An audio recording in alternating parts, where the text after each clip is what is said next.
Have you ever had that feeling like there's this hidden force, I don't know, this treasure house of potential inside you just waiting to be unlocked? Well, that's the whole idea behind Joseph Murphy's classic book, The Power of Your Subconscious Mind. So today we're going to dive into how this hidden part of you actually operates, and more importantly, how you can start giving it the right directions. I mean, it's the ultimate question, isn't it? Why do some people just seem to have it all figured out while others struggle? Is it just luck or where they were born? Well, Murphy argues that the answer isn't out there in the world. It's actually inside our own heads. And what we're learning now is pretty mind-blowing. Because get this, modern research suggests that a staggering 95% of your daily life, we're talking your habits, your gut reactions, your deepest beliefs, is not being run by your conscious thinking mind. Nope, it's on autopilot, controlled by a system that's way more powerful and completely hidden from view. So to help us wrap our heads around this, Murphy gives us this brilliant analogy. I want you to picture your mind like a ship out on the ocean. You've got a captain up on the bridge, and then you got the ship itself and the entire crew working down below. Now, these two parts have very, very different jobs, but they're both absolutely crucial. Okay, just look at this division of labor. Your conscious mind, that's the captain, is only about 5% of the whole operation. It's the part that's thinking, reasoning, and deciding, okay, we're sailing to that island. But the real power, the muscle, that's the subconscious, the ship and its crew. That's the other 95% that controls literally everything from your breathing to your long-term habits. And here's the kicker, the most important part. The crew doesn't argue with the captain's orders. It just carries them out. Perfectly. Now, Joseph Murphy wasn't the only explorer charting these hidden mental waters.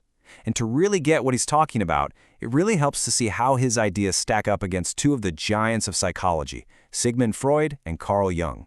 They were drawing maps of this inner world too, but their maps showed some very, very different territory. You can just see the difference right here.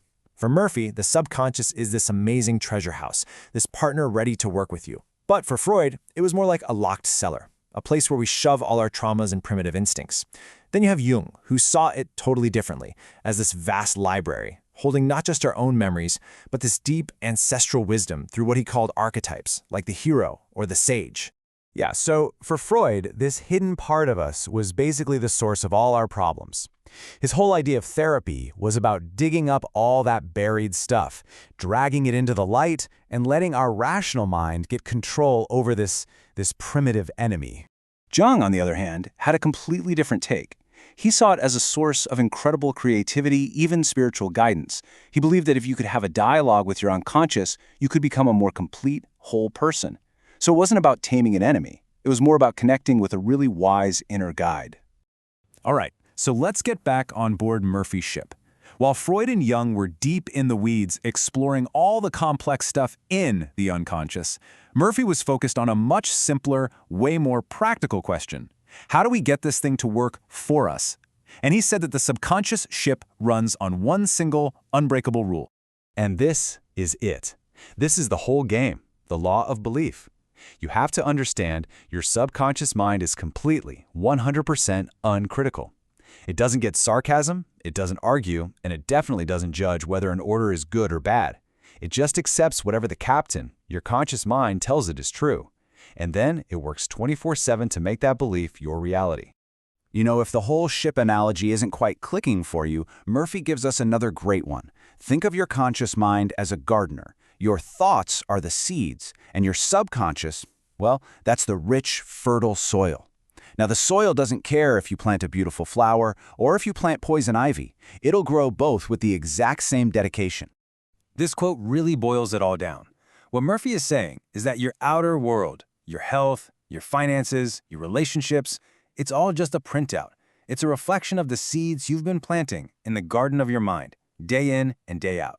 The conditions you see in your life are the effects. Your dominant thoughts, those are the cause.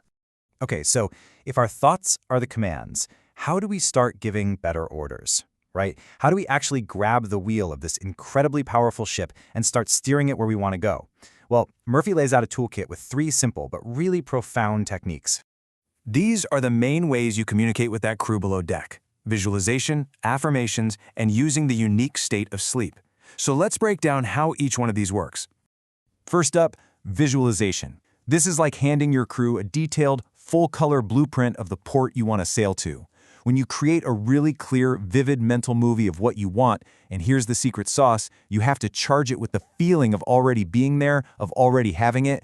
That's when you give your subconscious an unmistakable target to lock on to. Next up, affirmations. You can think of these as the captain getting on the ship's intercom every single morning and repeating the mission. Our destination is success.